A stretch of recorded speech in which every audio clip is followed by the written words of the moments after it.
Well, thank you very much for this opportunity, and it's great to be with such a great panel and see so many familiar faces. Like you said, on behalf of the people of Venezuela, of the Bolivarian Revolution, of behalf of President Nicolas Maduro as well, we salute this conference. We wanted to participate because we feel it is very important that we stand up against this pretext of a new Cold War. If there's one region around the world that knows very well the catastrophic effects of Cold War, it certainly is Latin America and the Caribbean. For a large part of the 20th century, we were one of the main battlefields in that war. Thousands of people died, were tortured, imprisoned, disappeared as a result of Washington's Cold War tactics. Meanwhile, democracy, land reform, human rights, environmental rights, you name it, they were all sacrificed in the name of the Cold War, and international law was constantly trampled upon. We had coups in Guatemala, Grenada, Chile, Brazil, Argentina, Dominican Republic, the bloody civil wars in Colombia, in Central America, El Salvador, Nicaragua, and the criminal blockade against Cuba that it still exists. This is all stemming from that Cold War. So we have to oppose entering this new or a new environment that resembles that one. After the Cold War was formally over and the Washington Consensus took over, it devastated with devastating economic policies throughout the region, deepening the divide between those few that had everything and the many that had nothing, until the people started reacting to this and turning it a bit around. And during the last 20 years, what we've had in Latin America has been a struggle where new governments came in, new popular democracies came in, with people leaders that resembled their people and that countered this U.S. corporate dominance, trying to find an independent way, one that opened the door for regional integration, but also, very importantly, for integration with other parts of the world that we weren't accustomed to. China became then a strategic partner for Latin America because it didn't come with that Cold War mentality. It didn't approach the region, Venezuela in particular, I could speak for, as property or as possible colonies. It saw partners for shared development and shared growth. And Washington resents this because, honestly, I think it can understand that there can be other sets of values around the world that don't mimic their own.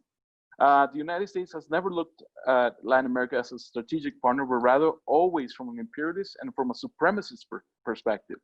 In the 1800s, when the struggle for independence of the South American nations, Thomas Jefferson wrote about our countries, saying those countries cannot be in the better hands, meaning the hands of colonialist Spain. My fear is that they're too feeble to hold them till our population can be sufficiently advanced to gain it from them piece by piece. So this idea that we are the property of the United States is entrenched into their history, and it became doctrine. It became the Monroe Doctrine, and didn't stay back in the 1800s. It's still here today. And both of Trump's Secretary of States, Tillerson and Pompeo, have invoked the Monroe Doctrine. So has Bolton when he was in place. It's particular to say that they wanted to invoke this principle to counter Chinese presence in the region. The thing is, for us, this is really about what the U.S.'s geopolitical competition. This is an issue of self-determination. We in Venezuela, as well as any other Latin American nation, we have the sovereign right to have the relations we consider are beneficial to our people. And no Cold War logic should have a different say. And this is a matter of principle for us. What makes us worse is that we see this new Cold War building up in the middle of the huge crisis that the United States is having. And a lot of our friends have spoken about this. But we're facing this pandemic. Over 145,000 lives have been lost.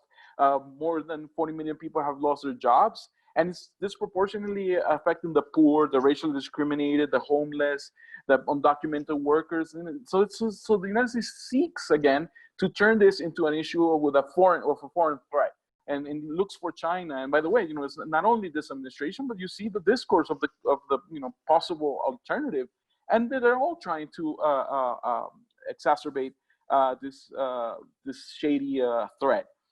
we have stood up against this vision. We have stood up against this vision of Latin America as a property of the United States, and we're paying the price. And there's a constant, there's a hybrid war against Venezuela with illegal economic sanctions, with the threat of military intervention, with the attempts at diplomatic isolation, the fierce propaganda that talks about the Venezuelan democratic process, and there's no real interest in Venezuela's well-being or the people of Venezuela. If there was, there wouldn't be, blocking of food, medicine from coming in, gasoline, down to this point, as opposed to what we have with China, where with China we have a relationship of cooperation, primarily a relationship of respect.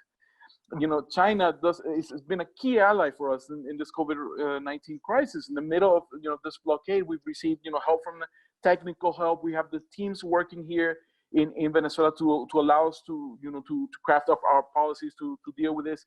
We've had aid. They've offered aid just this week with the vaccines to all of Latin America. So this is a very different concept from the Monroe Doctrine. We wish we could have a working relationship with the United States, one based on respect. But if we're going to start from the Monroe Doctrine, we're going to part from the arrogance and the aggression to think that we are their property, their backyard, is just impossible. So this is our context from Venezuela. This is why we leave. We have to fight this new Cold War. We call all nations, we call all people, all movements to stand for peace, to stand for stability, to stand for international law. We have real challenges that we must face together. We have planet that's running out of resources. We have the poverty that could still be turned around if we were somehow focused on that and not on starting a new Cold War. So from Venezuela, we are in solidarity. This is our perspective, and we are in solidarity with all people fighting against this new Cold War, and we say no to new Cold War against China or against any other people. We are here for peace and for brotherly relationships. Thank you very much.